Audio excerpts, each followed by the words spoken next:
Voilà où tout a commencé.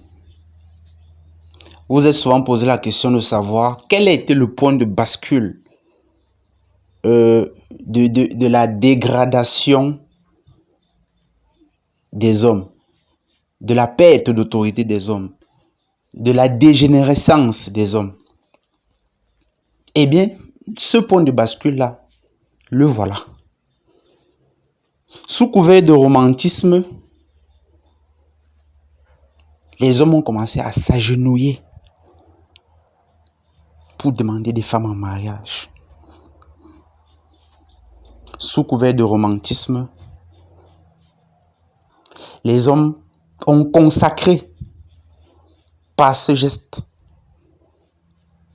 l'émasculation, l'énucléation de la jante masculine.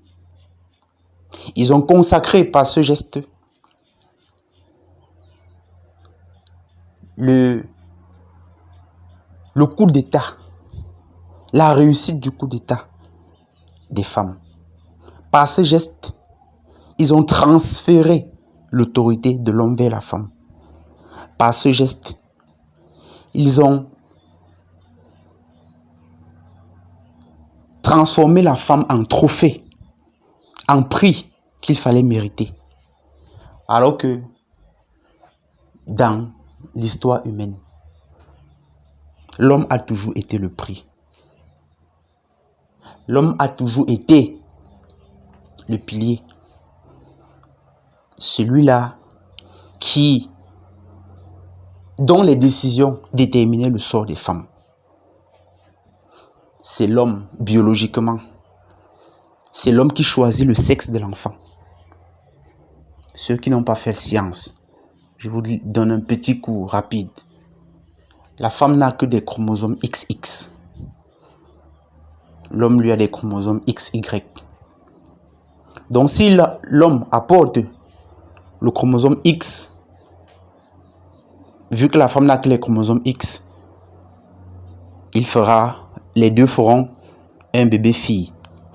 Si l'homme apporte le chromosome Y et la femme le X toujours, les deux feront un garçon. C'est la science. C'est l'homme qui donne son nom à une femme, soit en tant que père, soit en tant que mari. Donc l'homme a toujours été le décisionnaire dans la vie des femmes. L'homme a toujours été le prix. Mais par ce geste-ci, on a opéré une sorte de renversement des valeurs en donnant le pouvoir aux femmes.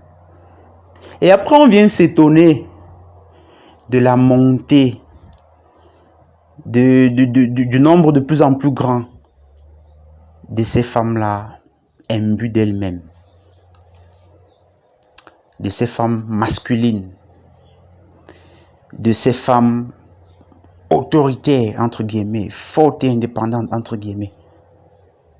Ce genre de femmes émerge, ainsi que le relevait très justement l'une de mes plus fidèles abonnées, libre penseuse à qui je dis bonjour.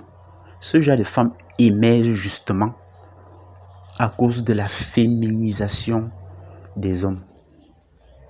Et ce geste que vous voyez là est le geste fondateur de la féminisation des hommes. Ce geste ainsi que tous les gestes semblables liés au courant qu'on a si généreusement désigné sous le vocable de romantisme ont consacré la féminisation des femmes, des hommes, je vous l'ai dit. Et lorsque les hommes se féminisent, vu qu'il faut bien que quelqu'un exerce l'autorité, l'autorité va à qui? L'autorité va à qui veut la prendre. Et les femmes la prennent. Honte à ces hommes qui se mettent à genoux pour demander des femmes en mariage. Comme si c'était une chance pour lui d'épouser cette fille. alors qu'en réalité, c'est lui qui va en prendre soin. Honte à ces hommes qui même se mettent à genoux pour demander pardon, même s'ils ont fauté. Honte à vous.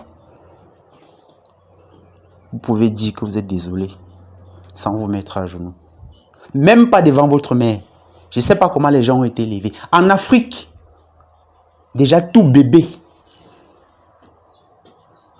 le petit garçon n'est pas traité n'importe comment.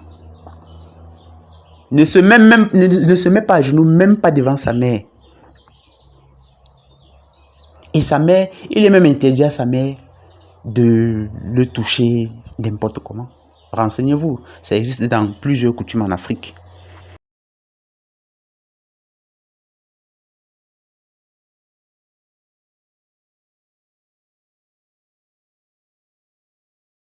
Donc ta propre mère qui t'a mis au monde, même devant elle, tu n'as pas t'agenouiller.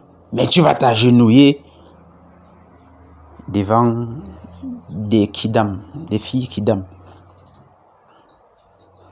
Consacrant ainsi l'adoration, ton adoration, ton idolâtrie devant le tout-puissant vagin. Parce que c'est ça, ce geste-là n'est qu'un geste d'adoration, de soumission devant le Seigneur vagin. Ils sont nombreux là, dehors, ces mecs. Et la condition des hommes, la condition masculine ne va pas aller en s'améliorant tant que ce genre d'adorateurs du vagin existeront. Un adorateur du vagin est un homme nuisible. Et pas seulement pour lui-même, pour la société entière. Parce qu'à travers lui, la société se fragilise. La société a été bâtie par les hommes. Le fameux patriarcat. N'en déplaise à certaines. Et à certains d'ailleurs. Donc, toute personne qui contribue à fragiliser l'autorité de l'homme fragilise la société. Et les pires, ce sont ces gens-ci, ces adorateurs du vagin. Il y a même des hommes féministes, carrément. Ce sont des adorateurs du Seigneur vagin. Donc honte à vous.